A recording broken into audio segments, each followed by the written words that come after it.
All right, using the direct selection and sub selection, or direct selection and normal selection. So what these do, if I have the regular selection tool and I'm clicking something, it's going to move the whole thing.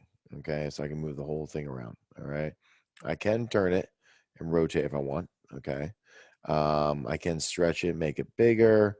There's a couple of things I could do with it. With a line, it's not going to stretch it because it's a line that I created. So I won't be able to stretch it. Let's see if that does it larger.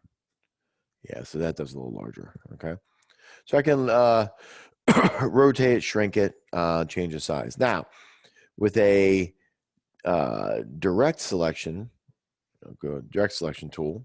Let me zoom in here. This is where it can get fun because I can actually click and just make sure that area is highlighted, and I can just bend or move that line. Same thing here.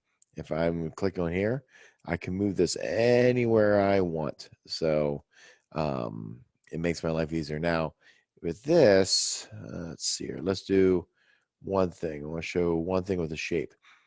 So if I do a shape,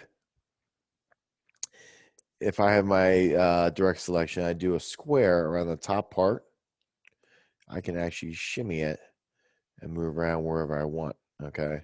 So that's where it kind of gets into play. And I can do this, grab this end and just move it in also. And that's how you get this shape right here, the doorway. You can do that by, I'm going to collect this. I can move the whole thing. But that's how you get that doorway. I can shrink it in by using that, but now it changes things a little bit as far as the angle. But once again, they have their parts. The selection tool, you can do a lot of moving, a lot of spinning, a lot of placement, size, larger. With a sub selection or direct selection, you can go into just parts and move them around. Okay, so it makes your control a lot better. All right, and that is that with selection, direct selection tool.